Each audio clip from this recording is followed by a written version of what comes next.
John Elia ने कहा था, कौन सीखा है बस बातों से, सबको एक हादसा जरूरी है। पर यहाँ तो न जाने कितने हो चुके हैं। Multiple fire tenders were rushed to details on this bus accident. What caused this fire? पर सीखता कोई नहीं। चिंगारी जो कोई भड़के तो फायर ब्रिगेड बुझाए, पर फायर फाइटर्स की ही कमी हो तो हम कहाँ पर जाए। आज जनहित में जारी है वो सारे सेफ्टी मेजर्स जो किसी हाईली फ्लेमेबल स्टोरेज में कंबस्टेबल केमिकल्स के बीच लॉक्ड इमरजेंसी डोर्स के पीछे फंसा दी गई है। आइए इन्हें एक एक करके निकालते हैं।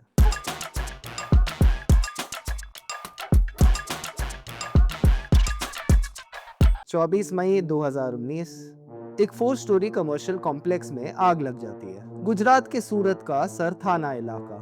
तक्षशिला आर्केड के टॉप फ्लोर पर एक कोचिंग सेंटर में स्टूडेंट्स पढ़ रहे थे। इलेक्ट्रिक शॉर्ट सर्किट होता है और आग में 15 से 22 साल तक के 22 नौजवान स्टूडेंट्स की मौत हो जाती है, जिन्हें या तो बिल्डिंग से कूदना पड़ा या जिनका दम धुएं से घुट गया। शिक्षा के लिए बना ये सेंटर देखते ही देखते शमशान बन गया। कारण बस लापरवाही और इलीगल कंस्ट्रक्शन। नवंबर 2024 झांसी का महारानी लक्ष्मीबाई मेडिकल कॉलेज न्यूनताल आईसीयू में आग लग गई। 17 नवजात बच्चे झुलसकर मर गए। ये बच्चे पूरी तरह मशीन्स और ह्यूमन केयर पर डिपेंडेंट थे। स्मोक से भरा वार्ड और बेसहारा देखते पेरेंट्स और बचाने की पूरी कोशिश करता स्टाफ, मगर आग के आगे सब बेबस। बधाइयां पूरी नहीं हुई थी और मातम का माहौल बन गया। इनिशियल रिपोर्ट्स में आग का कारण शॉर्ट सर्किट पाया गया और फायर सेफ्टी मेजर्स को तो पहले ही आग लगा दी गई है। Alarms non functional, fire extinguishers expired. सबसे रीसेंट इंसिडेंट है 30 जून 2025 का। पाशामलरम, संगारेड्डी डिस्ट्रिक्ट, तेलंगाना।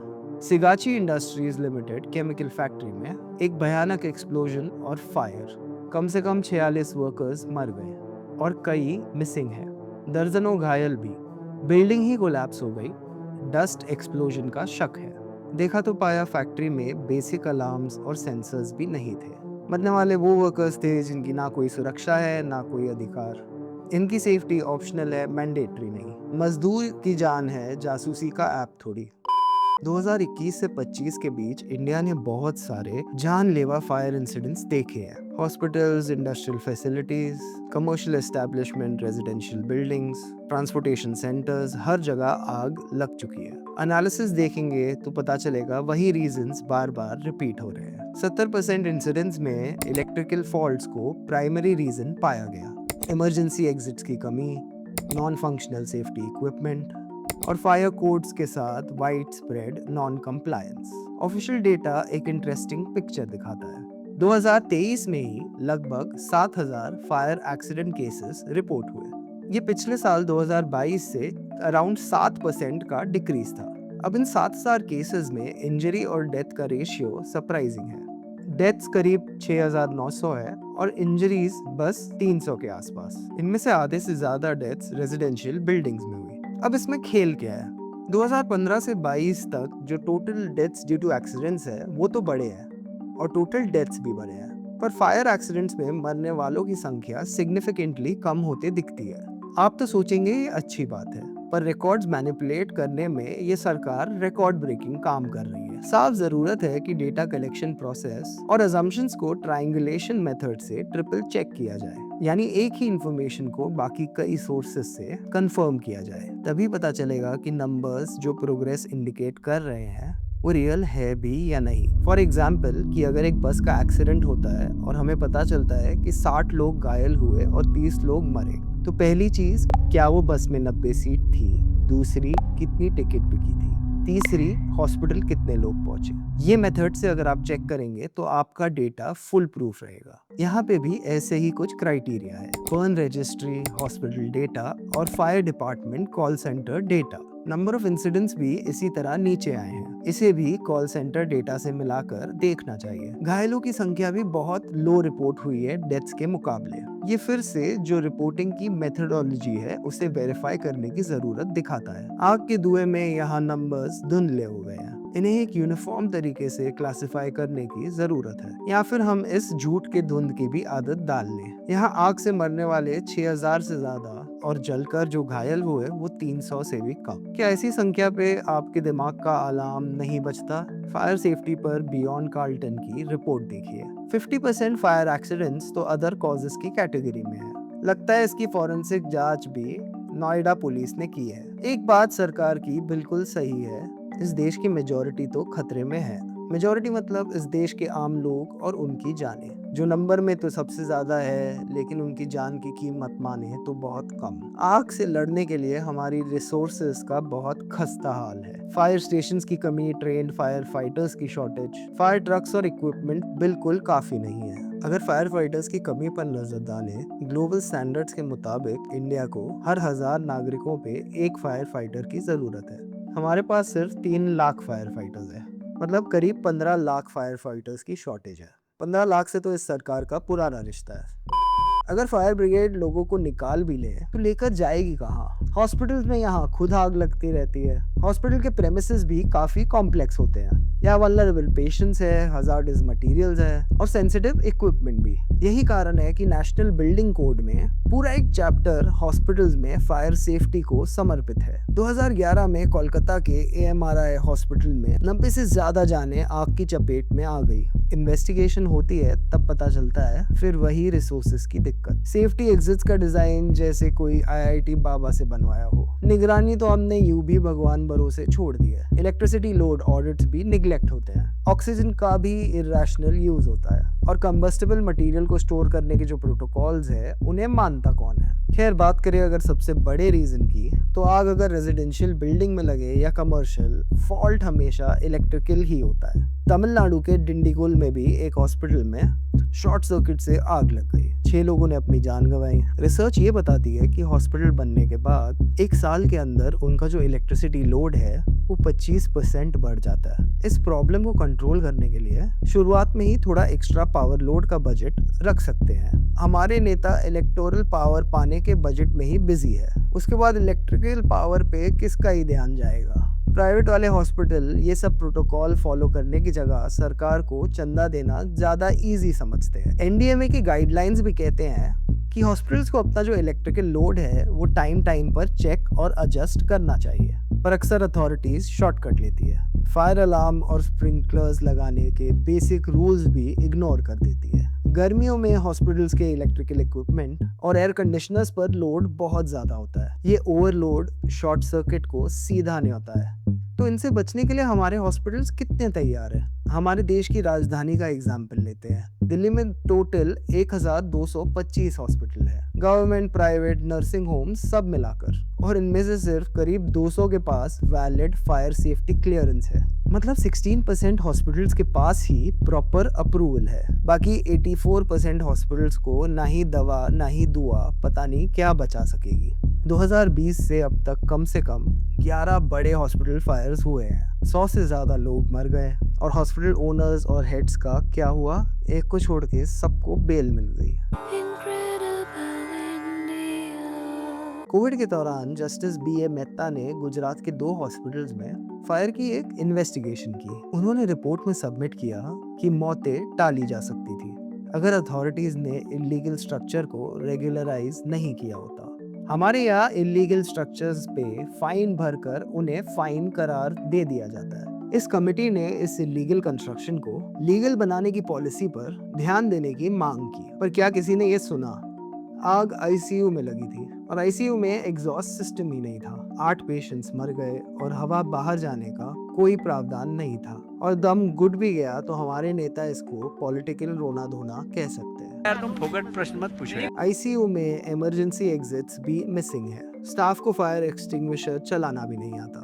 बिना ट्रेनिंग के बस सर्टिफिकेट लगा दिया है। खिड़कियां एकदम स्क्रू से टाइट बंद, स्मोक बाहर जा ही नहीं सकता। स्मोक डिटेक्टर्स, फायर अलार्म और स्प्रिंकलर्स, इनमें से कुछ भी मौजूद नहीं।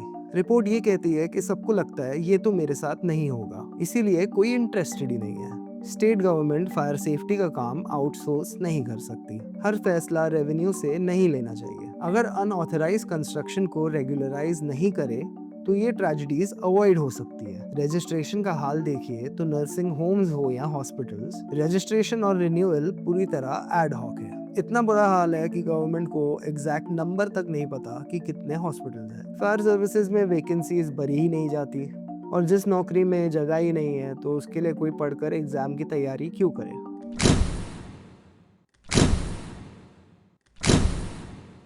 नॉर्थ वेस्ट दिल्ली के मुखर्जी नगर का वो विजुअल तो याद ही होगा। 3 तले की बिल्डिंग से नौजवान यूपीएससी एस्पिरेंट्स तार और रस्सियों के सहारे धुएं के बीच जैसे तैसे नीचे उतर रहे थे। एक पतली सी सीढ़ी और बस एक के जाने की जगह। जो पहुंच पाते हैं उन्हें मिलता है SD एडुकॉम कोचिंग का लेक्चर हॉल। यहाँ भी ज्यादातर क्लासरूम्स में कोई खिड़की नहीं। जहाँ खिड़की है वहाँ गर्मी की वजह से बंद ही रहती है। AC फुल ऑन चल रहा है और दीवार पे पानी टपक रहा है, लेकिन किसी को क्या फर्क पड़ता है। कोचिंग तो सही से चल रही है ना, स्टूडेंट्स तो भर के आ रहे हैं, फीस भी बढ़ी जा रही है।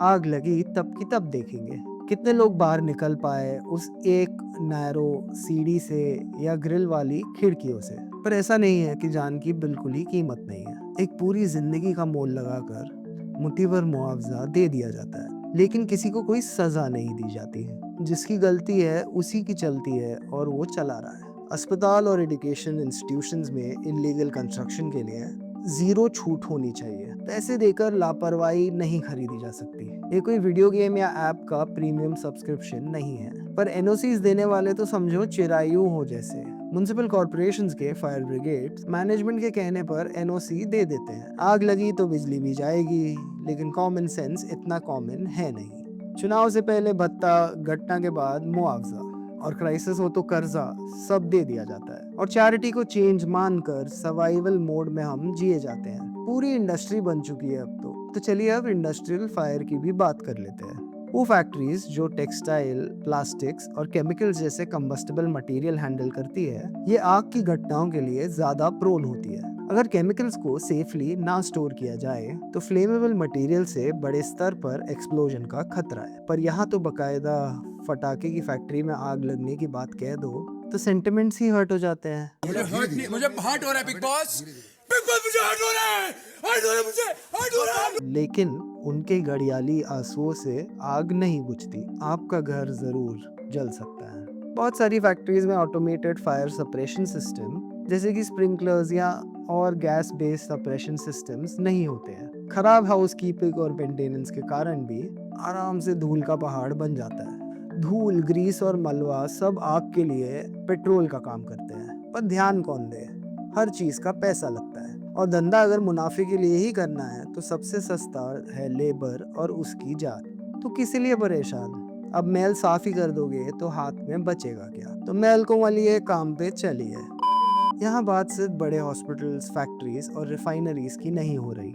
बात हो रही है हमारे सिटीज के अनऑथराइज्ड अंडर बेली की भी। स्वेट शॉप्स, अंधेरी गलियां, जहाँ MSME मैन्युफैक्चरिंग चल रही है चुपके रात दिन। वो जगह जहाँ कोई नहीं देखता। ऐसे काम चलते ही वीक रेगुलेशंस के जोर पर है। एनफोर्समेंट एजेंसीज की साठगांठ होती है और रिफॉर्म के नाम पर ऐसे नए लेबर कोड्स आते हैं कि अकाउंटेबिलिटी और कमजोर हो जाए। बस नाम में हिंदी इंग्लिश मिलाकर एक बढ़िया सा साउंडिंग एक्रोनिम बन जाए, बस सुनने में अच्छा लगे।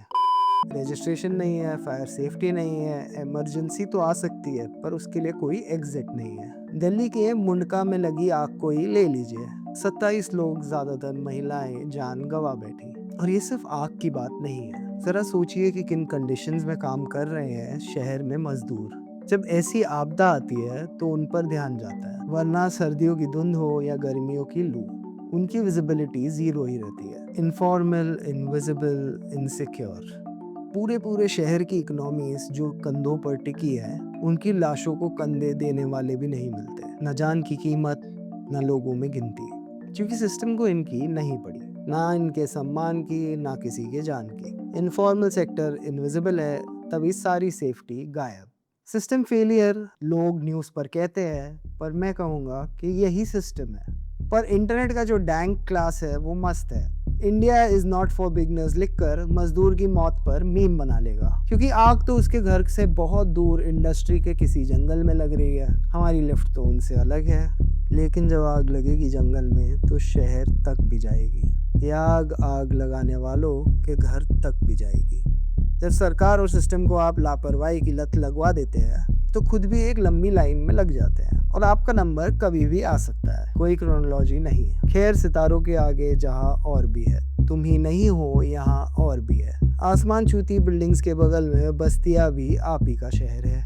हाई राइज में जब आग लगे तो मीडिया अटेंशन तो मिलती है, लेकिन स्लम्स वहां तो हर थोड़े दिन में आग लगती भी रहती है। अब कौन हिसाब रखे? इसे भी न्यू नॉर्मल कहा जाता है, पर हर नॉर्मल की एक पुरानी बुनियाद होती है। बस किसी के साथ पहले और किसी के साथ बाद होती है। लोग मजबूरी में ही अनऑथराइज डेंसली पॉपुलेटेड कॉलोनीज में रहते हैं। कई तरह की मुसीबतें हैं वहाँ। पानी नहीं मिलता, बिजली का कनेक्शन खतरे वाला है, जगह भी कम है। इन अनऑथराइज्ड और अंडर सर्विस बस्तियों में हर कदम पर आग का खतरा है। केरोसिन से नंगी स्टोव्स पर ओपन फ्लेम्स के साथ खाना बन रहा है। बिल्डिंग मटेरियल भी सब फ्लेमेबल है। फूस की छत, लकड़ी के स्ट्रक्चर, प्लास्टिक की शीट, ये सब जल्दी आग पकड़ते हैं।